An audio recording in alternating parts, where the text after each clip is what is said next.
Meus irmãos, a paz do Senhor Jesus, estamos aqui mais uma vez com o EBD na Web, um programa realizado pela Igreja Evangélica Assembleia de Deus Convenção Abreu Lima e que tem sido de grande relevância para os que apreciam este departamento maravilhoso que é a EBD, a Escola Bíblica Dominical.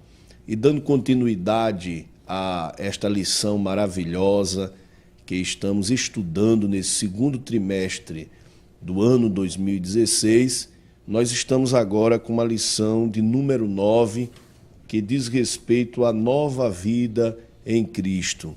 E para comentar conosco essa maravilhosa lição, estamos aqui com a presença dos nossos já conhecidos, nossos irmãos obreiros, que têm sido um grande apoio para esse trabalho realizado em nossa igreja. Estamos aqui com o pastor João Barbosa, teólogo e um homem de grande influência no meio evangélico em nossa igreja, conhecido não somente aqui, mas em outros estados também, pela sua grande envergadura na área das Escrituras Sagradas.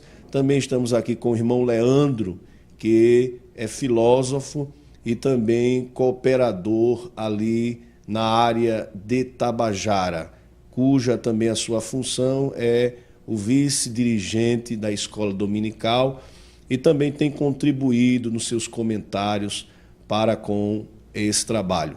Meus amados irmãos, nós estamos aqui diante desta lição que está bem clara e prática para tratarmos no que diz respeito à nova vida em Cristo, que, segundo a verdade prática, diz aqui que a nova vida em Cristo consiste em viver fervorosamente a vitória da cruz.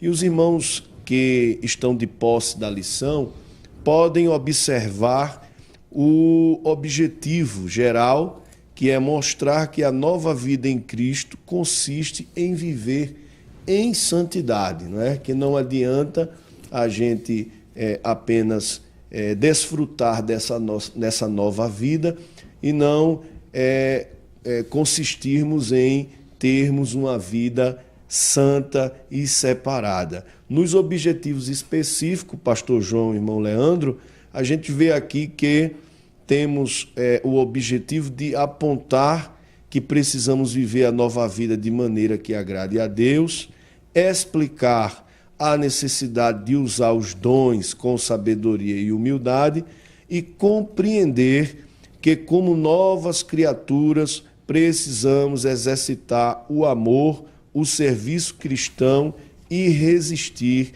a todo mal. Então, a nossa lição de número 9, ela inicia mostrando para nós, neste seu primeiro ponto, a mordomia da adoração cristã, aonde o apóstolo Paulo inicia, os seus comentários na sua carta aos Romanos, no capítulo 12, trazendo uma exortação em forma de apelo, aonde nós conhecemos e apreciamos essa expressão paulina, quando ele começa dizendo rogo-vos, que conforme aparece na versão Almeida Revista e Corrigida, e a própria lição traduz aqui esta palavra grega que significa admoestar, encorajar e exortar. Então, caro irmão Leandro, observando esse apelo do apóstolo Paulo, nós entendemos nesse primeiro versículo ele se voltando para a adoração, rogando aos crentes ali em Roma para que eles apresentem, rogo-vos, pois, irmãos, pela compaixão de Deus, que apresenteis os vossos corpos, o vosso corpo em sacrifício vivo, santo e agradável. Então, caro irmão Leandro, o senhor que tem já uma vasta experiência em meio aos conceitos teológicos e também filosóficos, o que o senhor tinha para dizer para os nossos telespectadores que acompanham o nosso programa acerca desse primeiro ponto que diz respeito à mordomia da adoração cristã? Muito bem, eu queria primeiramente externar a minha satisfação e honra, em estar aqui mais uma vez ao lado de homens que Deus tem separado para esse papel, esse trabalho tão importante, que é justamente esclarecer pontos relevantes da Escritura Sagrada. Queria agradecer ao pastor Steven, superintendente da Escola Bíblica Dominical, como também ao pastor João, que nós já temos trabalhado já há algum tempo, comentando as lições bíblicas da Escola Dominical. Muito bem, antes de qualquer coisa, pastor Steven e pastor João, é importante dizer para os irmãos que nos acompanham que a partir de agora nós estamos entrando em uma parte da Epístola de Paulo aos Romanos que trabalha a temática que ele desenvolveu até o capítulo 11 de forma teórica, aplicando a realidade prática e objetiva da vida. Paulo, ele foi, além de um grande apóstolo, e ele se diz apóstolo dos gentios, no capítulo 11 de Romanos, ele foi também um grande missionário e um pastor. Ele fundava igrejas, com a sua autoridade apostólica, ele cuidava dessas igrejas e tinha a preocupação em manter a igreja em um nível adequado, tanto adequado de doutrina bíblica, como também adequado de vivência das virtudes cristãs. E Paulo, ele trabalhou muitos temas em Romanos, até o capítulo 11, que tratavam da doutrina. A partir do capítulo 12, então ele vai começar a trabalhar as questões ligadas à prática da vida cristã.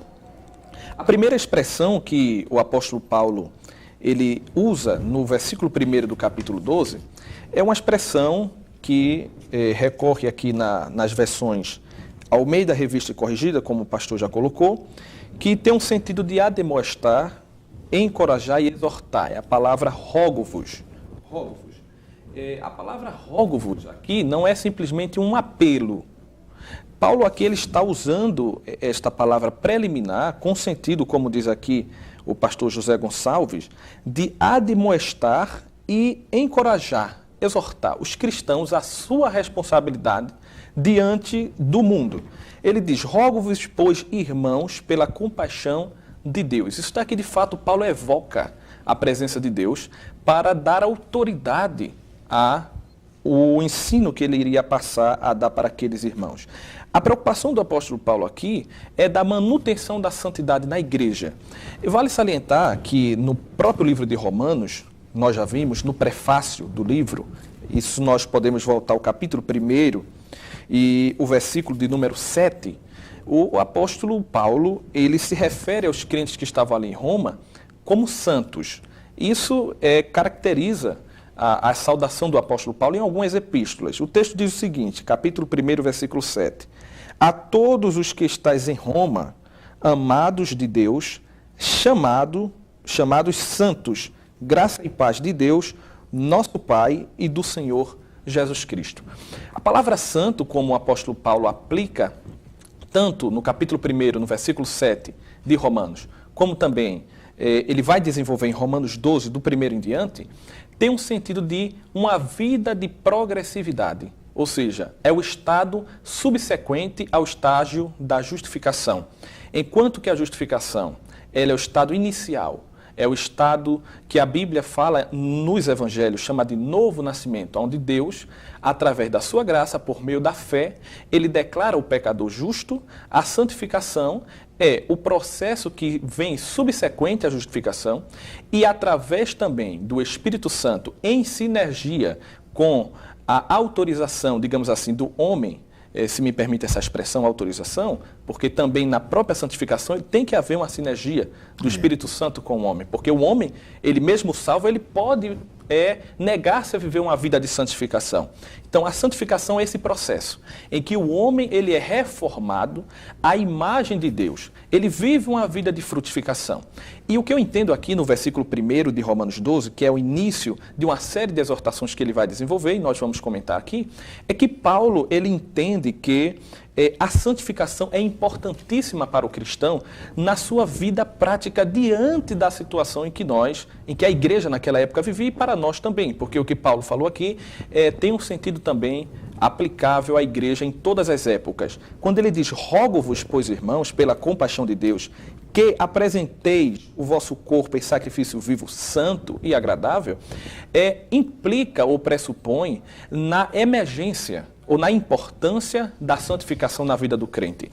Ele aqui usa também a figura do sacrifício, não é? Ou seja, a santidade que está ligada ao sacrifício.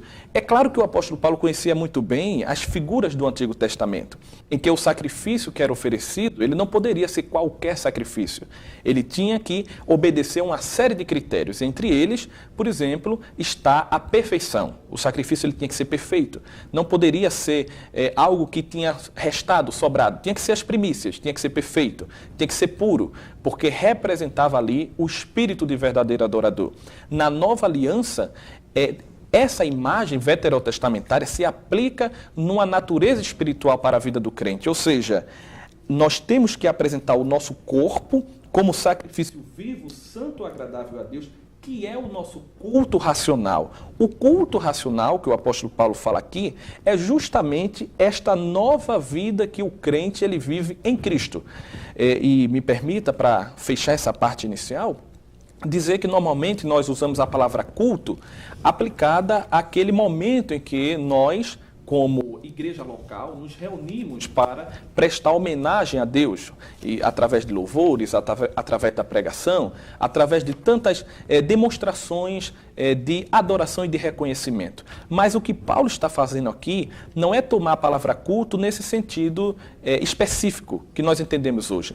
Culto aqui para o apóstolo Paulo, é bom frisar, é uma condição de vida, culto. Ou seja, a vida que o crente vive em Cristo, uma vida nova, de frutificação e que espelha as virtudes do seu Criador e do seu Salvador, esta vida é uma vida que é um culto a Deus. Então, alguém pensa que às vezes o culto é restringido àquelas 2 horas que nós estamos reunidos. E a grande mensagem inicial aqui é que aquele que foi alcançado pela justificação e pela subsequente santificação, a vida dele se constitui enquanto culto a Deus. Por isso, a importância de refletir as virtudes de Cristo, não só dentro das 4 paredes, mas também diante dos desafios deste mundo que nós estamos vivendo.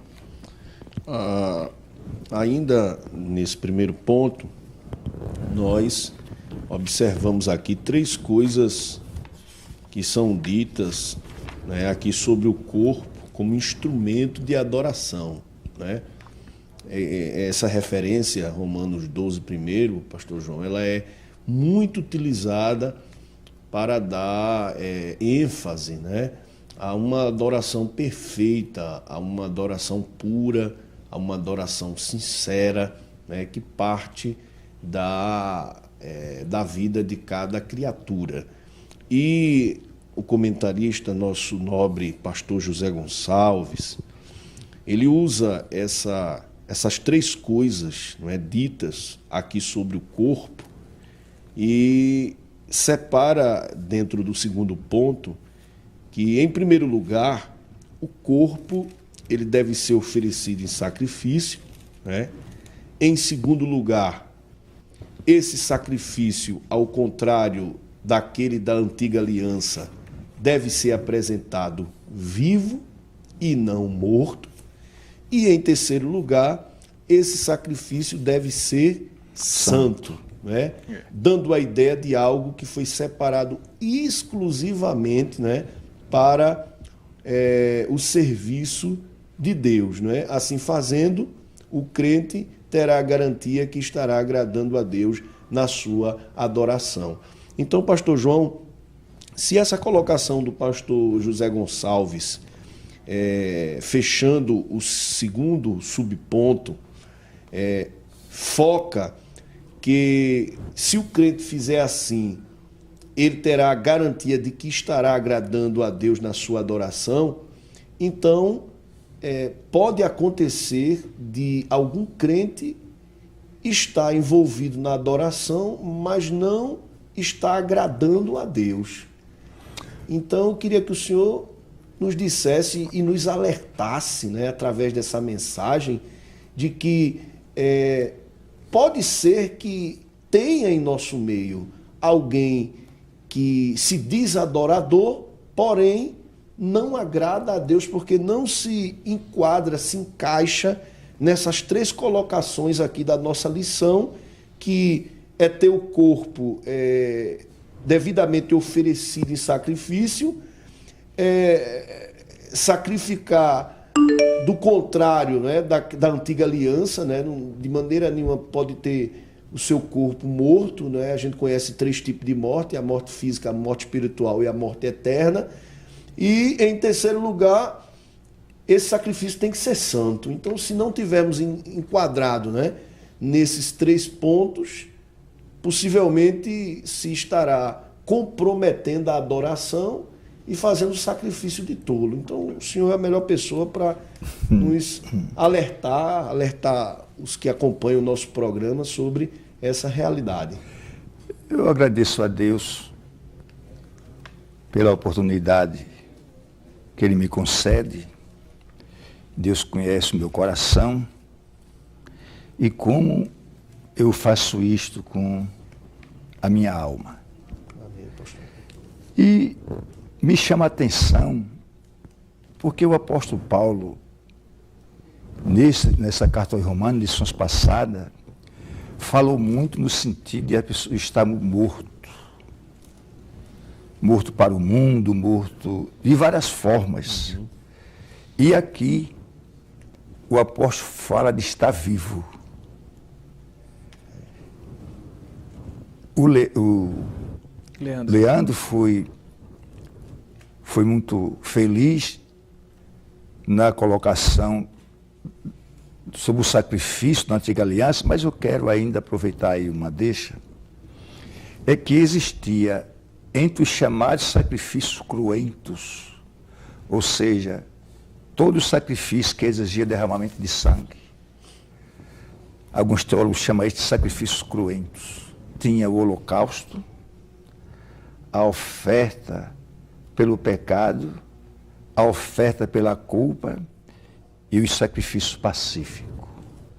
Era um sacrifício que exigia o derramamento de sangue. O animal era morto.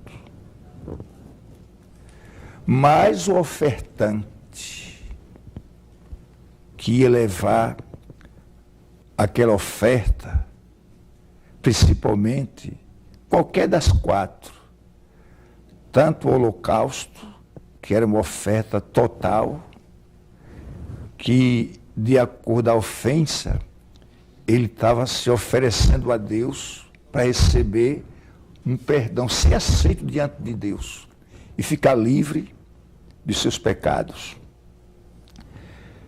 E Paulo soube, como ninguém, trazer essa figura para ensinar aos romanos a necessidade desse sacrifício agora ser um sacrifício vivo.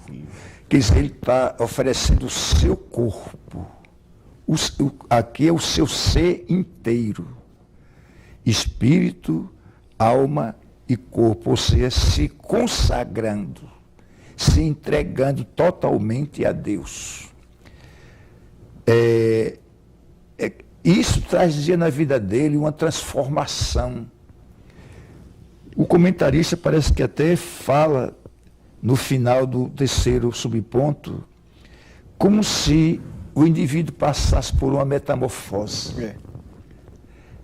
Era uma transformação tão profunda que era ele, mas não era ele. Era outra pessoa. Porque quando a pessoa é transformada no altar de Deus, ele morre para o mundo, mas vive para Deus. Ele é uma outra pessoa. Então, antes de tudo, ele diz a ideia de algo que foi separado exclusivamente para o serviço de Deus, uma entrega total. E nós sabemos que entrega total a Deus hoje está ficando escasso, pastor. O número de crentes aumenta, mas a entrega total e absoluta a Deus está ficando escasso. Mas é uma exigência se queremos verdadeiramente sermos participantes dos mistérios de Deus. Precisamos dessa entrega total a Deus, desse sacrifício vivo, né? Desse sacrifício santo e desse sacrifício agradável a Deus. Esse culto da razão, sabendo o que eu estou fazendo para Deus, com toda certeza. E quando isso acontecer, como ele diz no versículo 2, não vos conformeis, depois que passarmos por esse processo, não nos conformamos com este mundo. Aí é quando ele diz, mas transformai-vos. É aqui onde está a metamorfose, né? Pela renovação do vosso entendimento. Quando passar por esse processo, então vamos experimentar a boa, agradável e perfeita vontade de Deus. É digno de nota essa expressão, perfeita vontade de Deus. O Senhor se amalgama, sei que eu posso usar esse termo, se amalgama, é como você, amalgamado com Deus, você estivesse em Deus e Deus em você. Essa união que acontece através do Espírito Santo. E muitas vezes nos sentimos como se não estivéssemos aqui, mas como se estivéssemos com Deus, dado aquele momento que a gente entra numa dimensão sobrenatural do Espírito Santo. Eu entendo que o apóstolo Paulo chama essa atenção, ele diz, porque pela graça me é dada, que me é dada, diga a cada um dentre vós que não saiba mais do que convém saber, mas que saiba com temperança, conforme a medida da fé que Deus repartiu com cada um. A fé que eu tenho é uma, tudo é fé em Deus, mas entre nós três aqui, a medida dessa fé não é igual. Deus deu uma porção a cada um de nós. Eu, pelo menos, não julgo entre nós três que eu tenho a maior porção. Com certeza eu diria que não. Mas todos nós temos uma porção dada por Deus. Amém, pastor João. Então a gente compreende, meus irmãos, diante do comentário feito em nosso EBD na web, que a palavra concernente ao corpo e à mente, focada pelo apóstolo Paulo, ela dá ênfase, né, a uma necessária separação, né, do cristão para a adoração, né? Nós vemos a colocação do pastor João Barbosa, que o apóstolo Paulo agora enfatiza, né, que a vida é necessária para o corpo do adorador, quando pode acontecer, né, de um adorador, o que se diz adorador, não é, entre aspas, está envolvido na igreja ou no culto, tendo uma condição de, não uma condição de vida, Leandro, mas sim, uma condição de morte, né, de morte, e está ali, né, no meio dos adoradores e talvez fazendo um sacrifício de tolo, não é? Porque é necessário a vida, né? Talvez podemos encontrar na Bíblia algumas referências sobre morte espiritual. Também a mente, né? Da mesma forma, a nossa mente, ela também precisa ser, né? Ela precisa também ser sacrificada, né, a Deus, para que a adoração seja verdadeira né, ela precisa ser realizada por pessoas com a mente transformada. Então, concluindo esse nosso primeiro ponto, a gente aqui observa a colocação que o comentarista da lição faz, o pastor João citou, que essa transformação, como mostra, né, o original, metamorfose, né, aonde vem do vocábulo grego metamorfose, que significa ser transformado em nossa mais profunda natureza interior. Né? É uma transformação que ela parte do novo nascimento, da nova vida em Cristo. Né? Voltemos agora para o tema da lição, onde fala da nova vida em Cristo. Então, o segundo ponto desta gloriosa lição diz respeito à mordomia do exercício dos dons.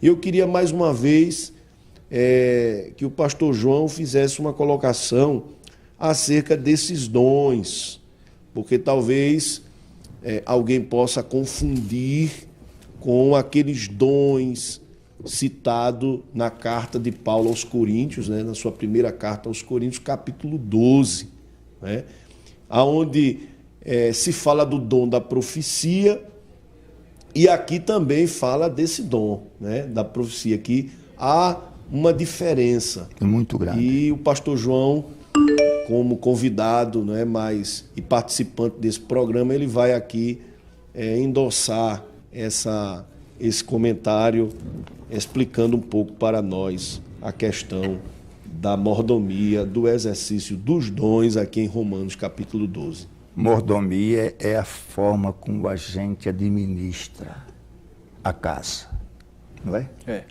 Nossa economia. E os dons fazem parte da economia de Deus, nessa dispensação para a igreja. E é confiado aos seus servos, principalmente aos ministros da palavra. Não que somente os ministros possam fazê-lo, mas lhes é confiado. Mas a qualquer pessoa que for determinado, dada essa oportunidade, ele pode desenvolver isso com tranquilidade, sem problema nenhum. Os versículos 6, 7 e 8, especificamente, praticamente, esse segundo ponto da lição está dentro desses 3 versículos. De modo que, tendo diferentes dons, segundo a graça que nos é dada, se é profecia, seja ela segundo a medida da fé. Se é ministério, seja em ministrar.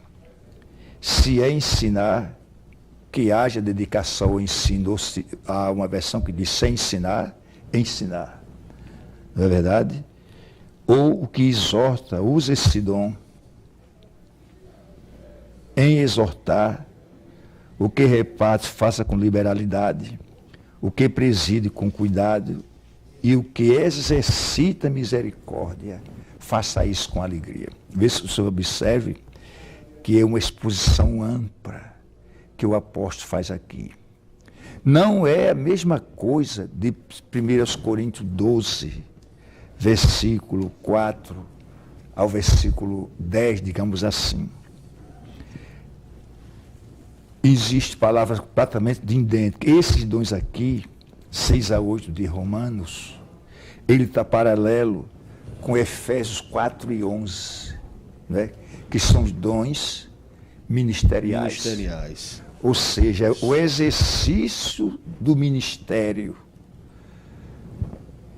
na igreja, então, precisa vir acompanhado com esses dons. E observe bem, exortar é um dom e é uma disposição, porque dom é uma capacidade. Ou seja, Deus capacita o homem de forma sobrenatural para uma determinada função. Isso aqui não tem nada a ver com com uma formação teológica. Embora a formação teológica, muitas vezes, nos coloca na porta, nessa antessala, digamos assim, que nos conduz, porque passamos a conhecer, e uma vez conhecendo, passamos a buscar, a fim de que Deus nos capacite para isso. Um exemplo. Quando chegou no Antigo Testamento, me permita, pastor, para construir o tabernáculo, a planta, tudo como deveria ser feito, Deus deu. Mas precisava que existissem homens capazes de executar aquelas funções. Então o sujeito podia ser um ourive, um bom ourive. Mas para aquele trabalho específico, ele não tinha condições. Ele podia saber tecer aquelas peças, burilar tudo aquilo ali, mas ele tratava-se de um trabalho, de uma obra específica para Deus. Então, havia necessidade de que aqueles homens fossem cheios do Espírito de Deus, preparado específico, um conhecimento que é chamar a atenção literal, eles já tinham. Digamos, quando você vai a um seminário teológico, você vai estudar sobre Deus. Teologia é estudar sobre Deus, embora tenha diversas cadeiras, não é verdade? Porém, você ali, você está tendo um conhecimento literal das coisas de Deus. Depois disso, você vai ter um conhecimento, em cima disso aí, você vai buscar e vai receber uma capacitação específica da parte de Deus para desenvolver um conhecimento existente. Aí o que acontece? Deus vai lhe dar um dom, ou dons específicos, principalmente na área do ministério. Porque, digamos, os dons espirituais de 12 de 1 Coríntios não é uma questão para ministros, é para toda a igreja. Qualquer pessoa da igreja crente em Cristo, ele pode ser possuidor de um ou de mais dons espirituais na sua vida. Como seja profecia, dons de curar, que são muitos dons. Há quem diga que para cada tipo de enfermidade há um dom específico. Por isso que não é dito dom de curar, mas dons de curar. Né? Que são muitos. Mas, no caso aqui, são os dons para o exercício do ministério. Ou seja, o indivíduo, porque, digamos, precisamos ter essa consciência, se somos homens de Deus, que somos dom de Deus à igreja.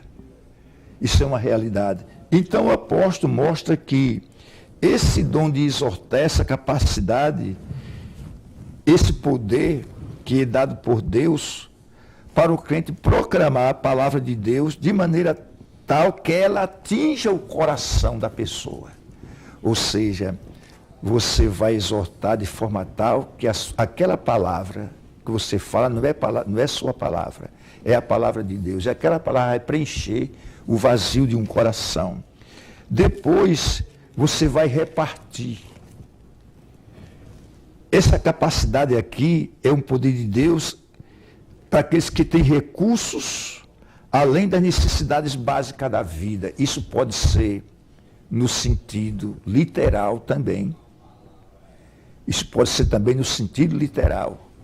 Porque os que ministram no altar, e tem pessoas e muita gente ali, precisa ter esse dom da parte de Deus, que é o do repartir. Pastor João, antes do senhor fazer suas considerações acerca desse dom de repartir, voltando para o dom exortar, a gente sabe que nossa igreja, a Assembleia de Deus, ela tem um grande zelo pela doutrina, pelo costume, né? Somos muito felizes e abençoados por isso. Porém, em nosso meio surgem alguns irmãos que tomam, se detêm nessa parte de Romanos acerca da exortação, né? E passam a exortar, né, a igreja, às vezes de maneira tão grotesca, né, que a gente precisa, às vezes, esclarecer e ensinar a alguns irmãos acerca dessa realidade que o Senhor está ensinando aí. Uma vez, um irmão, um jovem obreiro, dialogando comigo, ele disse: pastor, eu tenho o dom de exortar. E esse irmão, toda oportunidade que tinha, ele agredia, né, com versículos isolados da Bíblia, né, a igreja, e chegava a ponto de ser uma pessoa que não era bem-vinda em alguns trabalhos, em alguns cultos. E esse irmão passou a sofrer porque não era lhe facultado mais oportunidade, né, e usava essa justificativa, né, que gostem, eu deixo que gostar. E às vezes esse tipo de exortação eram exortações baseadas em cima de falhas de pessoas, né, que eram expostas, que ele já conhecia, né, que já conhecia, né, vestimenta, essas coisas que ele já sabia, e chegava no microfone e exortava e fazia detenção desse dom. Eu tenho o dom de exortar. Então eu queria que o senhor, com a sua experiência, né, sua vasta experiência como pastor, né, missionário também em Portugal, o senhor é um homem que tem bastante experiência nessa área, eu queria que o senhor desse apenas um breve esclarecimento sobre isso, para que os telespectadores que nos acompanham, né, entendam melhor, se sabem já, amém, mas entendam melhor essa questão da exortação. Primeiro, pastor, o dom de exortar, ele é dado aos ministros da palavra. Amém. Não é a qualquer pessoa. Se um membro da igreja sente, porque Deus não está atrelado a normas e formas e etc. Deus é soberano. Ele usa quem quer, como quer e quando quer. Porém, há coisas que o próprio Deus determinou e ele zela por isto. Ele diz: eu velo sobre minhas palavras para as cumprir. Ou seja, Deus empenha o seu caráter naquilo que ele fala. Isso é muito rico. Quando o indivíduo diz: eu tenho tal dom, é a primeira prova que ele não tem dom nenhum. E o dom não é propriedade particular do indivíduo. O dom é de Deus. Ele pode até dar e não tomar, porque diz que os dons e a vocação de Deus são sem arrependimento. Se o homem não zelar, Deus não se arrepende porque deu. Deus deu e acabou-se. Agora veja só. Esse dom é uma capacidade especial para o falar a palavra de Deus sem ferir. Olha aí. Se ferir, não é Deus que está falando, que aquela palavra ela vai penetrar no coração daquele ouvinte, daquela alma, daquele irmão ou irmã, e pode ser um irmão ou irmã, pode ser um pastor para outro pastor. Sem envergonhar também. Não envergonha, não humilha. É uma forma que Deus trabalha de forma tal que une as pessoas, não separa. Esse dom, por isso que ele diz: se exortar, seja, exorte, porque você está edificando a igreja. E aquelas coisas mundanas que estão ali desaparecem. Se o indivíduo... E outra coisa, o homem que tem o dom de exortar, ele é tomado de uma profunda compaixão. Ele se identifica com a pessoa. Eu sinto Deus aqui nesse lugar. Amém, pastor. Sentimos. Eu me sinto bem aqui. É como eu falei anteriormente, é um amalgamar. O Weizmann dizia, um teólogo chinês, ele dizia que tem uma hora que o homem fala a palavra de Deus e tem uma hora que Deus fala pelo homem a sua palavra. Aí o Espírito de Deus vem e se amalgama ao Espírito do pregador. Quando há esse amalgamar do Espírito Santo com o Espírito do pregador, esse Espírito flui e toca a congregação, aí vem glórias, as aleluias, as lágrimas, os cantos espirituais e, por que não dizer, as línguas estranhas. Então, exortar nunca fere. Do contrário, sara as feridas.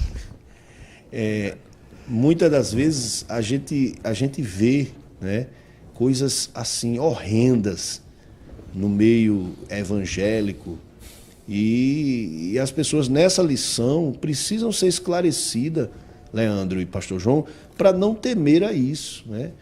Certa vez eu vi um trabalho avivado da igreja, um irmão falando, se dizendo profeta, e chegou a dizer que o Senhor estaria colocando câncer na boca das pessoas que não fizessem a vontade dele, né? E uma forma de exortar os irmãos a não se acovardar diante da chamada, né? Outra coisa, não sei se que os senhores sabem, e outras coisas também, como abrir cova e descer a sepultura e coisas semelhantes, né? E que fique claro que essa exortação aqui, né, que é tida como um ministério, ela é uma exortação, como o pastor João falou, para sarar a ferida, para restaurar, para trazer vida, né? O próprio Jesus, ele deixou o exemplo para a gente, em que em nenhum momento, nenhuma advertência que ele fez com intenção de envergonhar, né, de ferir, mas sim de restaurar.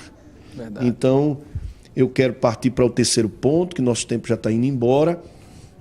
E aqui está a mordomia da prática das virtudes, né?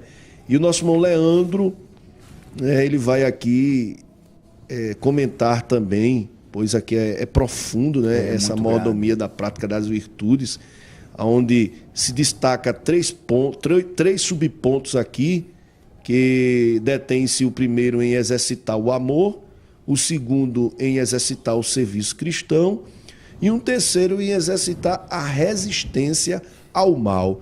Então, diante desses três subpontos, nobre caro Leandro, nos diga a essência, né, dessa mordomia para endossar, né, enriquecer o conteúdo desta lição para os nossos nobres irmãos que acompanham o nosso programa. Eu costumo sempre dizer que nós nunca podemos pegar o texto destituído do seu contexto, não é? Quando o apóstolo Paulo ele introduz a temática daquilo que nós chamamos na nomenclatura teológica de dons ministeriais, o contexto no qual ele insere essa temática é o contexto da unidade da fé. Ele usa a metáfora que ele também usou no capítulo 12 de 1 Coríntios e também no capítulo 4 de Efésios, quando ele trata dos dons. No capítulo 12 de 1 Coríntios, dons espirituais, e no capítulo 4 de Efésios, dons também ministeriais. Ele introduz a metáfora do corpo. Então, ao mesmo tempo em que ele fala da unidade da fé, ele ilustra com a questão do corpo. O apóstolo Paulo ele está escrevendo para a igreja, a sua preocupação é exortar e ensinar a igreja, e ele retrata, como que por uma figura, a igreja como um corpo. Ora, se é um corpo, o corpo ele deve ter harmonia, porque se o corpo não tiver harmonia, não haverá ordem Pelo contrário, o que nós vamos ter é um caos verdadeiro. E para que haja harmonia, cada parte deve ter a sua função. E não apenas ter a sua função. Ela deve existir por um propósito e deve funcionar de forma compatível com a função para a qual ela foi criada. Então são todos conceitos que estão entrelaçados nessa imagem que o apóstolo Paulo ele nos traz à nossa mente.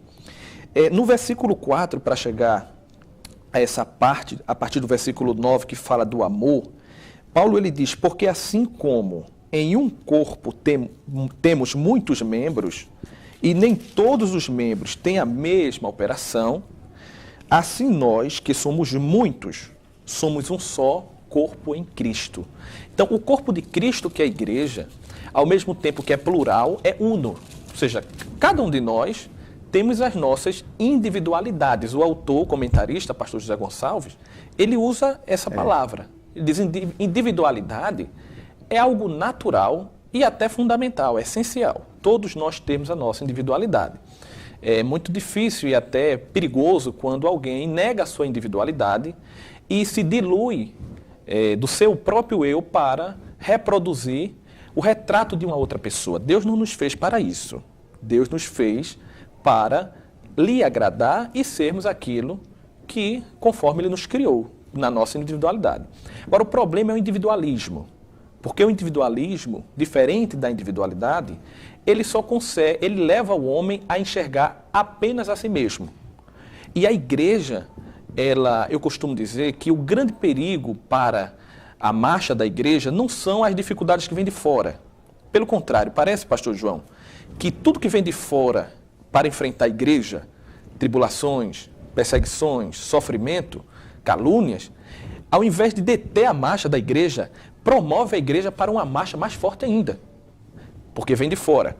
Agora, quando vem de dentro da igreja, que foi o grande desafio do apóstolo Paulo como pastor, é justamente a desunião do corpo, quando dentro da igreja, o vínculo do Espírito, que é justamente o que promove a unidade, deixa de existir, o corpo começa a ser desmembrado. E no lugar onde havia ordem, passa a haver caos. Então, isso é de fato perigosíssimo para a igreja. Então, o grande tema, respondendo à colocação do pastor Steven, que subjaz a temática introduzida dos dons ministeriais é a unidade da igreja.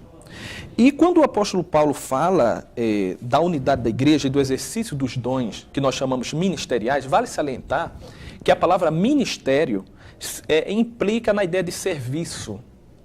Se a gente voltar no versículo de número 1 e o versículo 2, só para a gente fazer aqui o nexo, a conexão, Paulo ele diz que o nosso culto racional a Deus é o nosso corpo apresentado em sacrifício vivo, santo e agradável a Deus. Ou seja, se o meu corpo é um sacrifício vivo, então aonde houver um crente, ali está a agência transformadora da realidade, porque ali está alguém que foi transformada, teve a sua mente transformada e não é moldada segundo o mundo. Pelo contrário, molda o mundo conforme a imagem de Cristo que está nele. Então a ideia aqui é de que o culto a Deus é a condição daquele que foi transformado em Cristo em todos os momentos. Então o crente que está na igreja, ele é um culto a Deus. O crente que está no trabalho, ele é um culto a Deus. O jovem, quando está na universidade, ele é um culto a Deus. Quando a gente vai desenvolver qualquer papel social, eu sou um culto a Deus. Por quê? Aí entra o que Paulo ensina a partir do versículo 9, as virtudes que estão sendo refletidas na minha vida. Então ali, ou seja, a ideia é de que em todos os momentos da vida eu sou reflexo da imagem de Cristo. Então a palavra ministério significa serviço. Aí vem a questão, eu só sou alguém que presta o serviço a Deus no contexto de uma liturgia, de um culto religioso? Claro que não.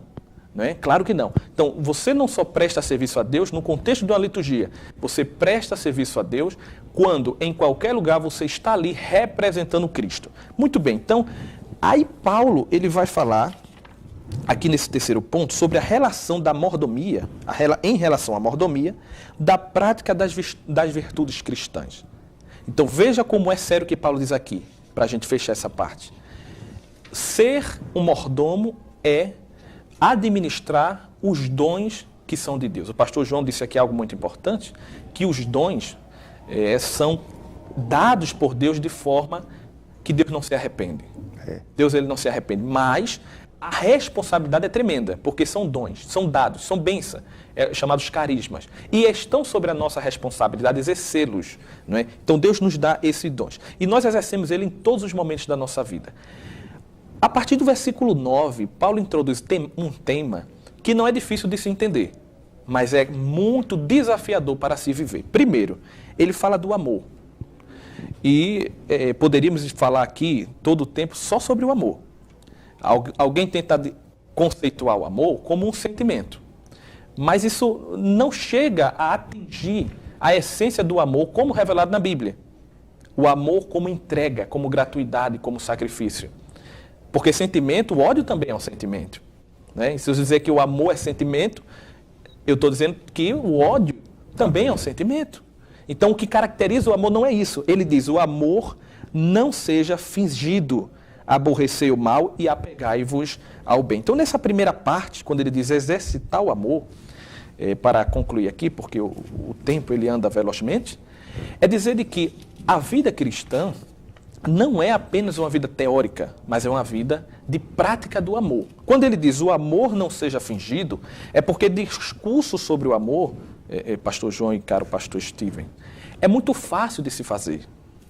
Um discurso sobre o amor é muito fácil de se fazer. É bonito de se ouvir alguém falar sobre o amor.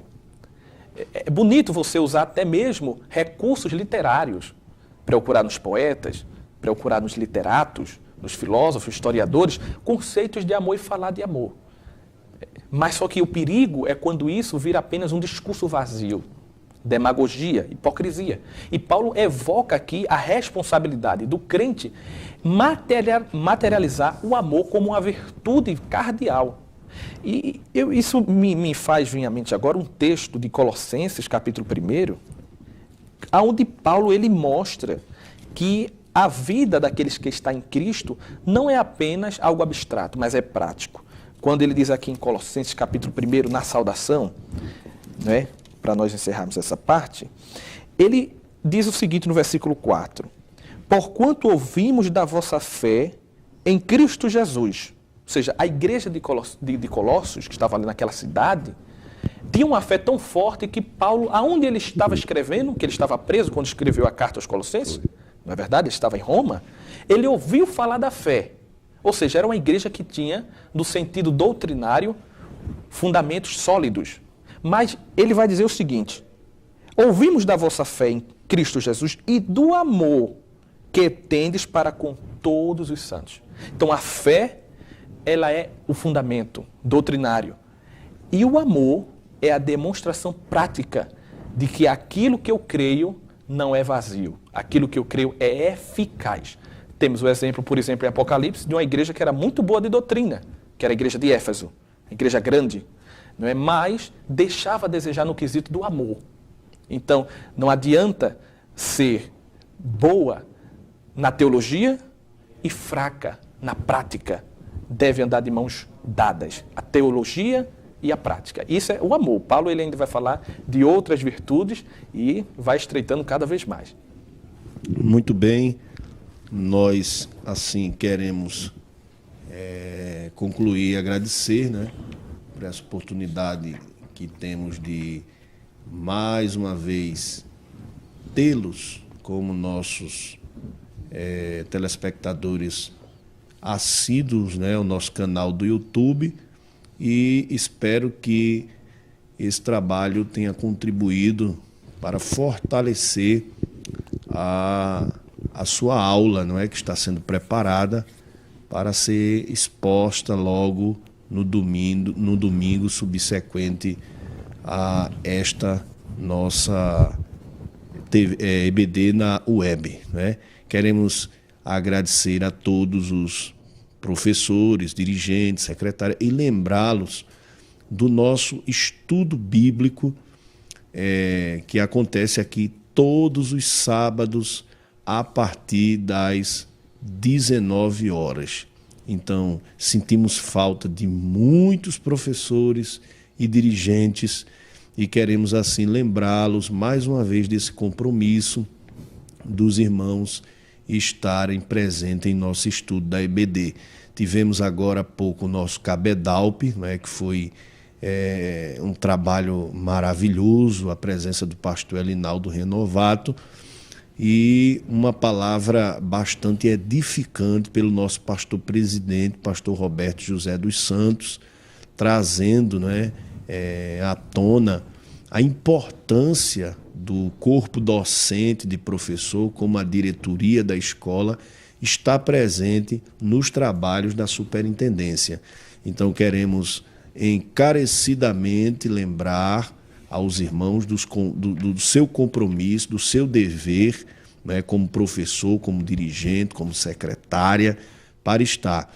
Temos uma série de projetos, né, que vamos, a partir de agora, pastor João, desse semestre, esse próximo semestre, colocar em prática, e na próxima reunião com adjuntos que teremos, iremos informar essas ideias. E uma delas é corrermos atrás, né, dessa ausência de alguns dos irmãos em nosso estudo para professores. Então, queremos lembrar aos irmãos que não deixem de estar conosco nos sábados aqui no Templo Central, em Abreu Lima, às 19 horas.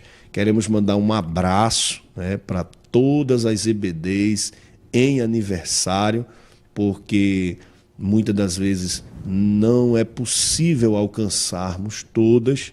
Às vezes há mais de 10 aniversários de EBDs no domingo, e os irmãos recebam o nosso abraço, a nossa consideração, e quando o irmão menos esperar, nós estaremos aí para cooperar no trabalho que é realizado em sua região, em sua cidade ou em seu bairro. Deus abençoe também aos alagoanos ali em Messias, que acredito que estão acompanhando agora o nosso programa EBD na web, ao pastor José Laelson, ali na cidade de Messias, pastor João, que teve aqui no nosso Cabedalp e solicitou esse trabalho de Cabedalp ali em sua cidade. Estivemos lá, né, com alguns irmãos da nossa equipe aqui da superintendência, o presbítero Carvalho,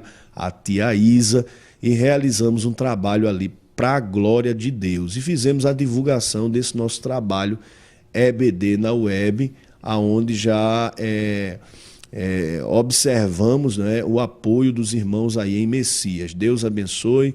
Um abraço para os irmãos, para o pastor José Laelson, e logo cremos que haverá grandes resultados por conta desse trabalho. Então, meus irmãos, Deus abençoe a todos, em nome de Jesus. São assim as nossas considerações finais desse trabalho.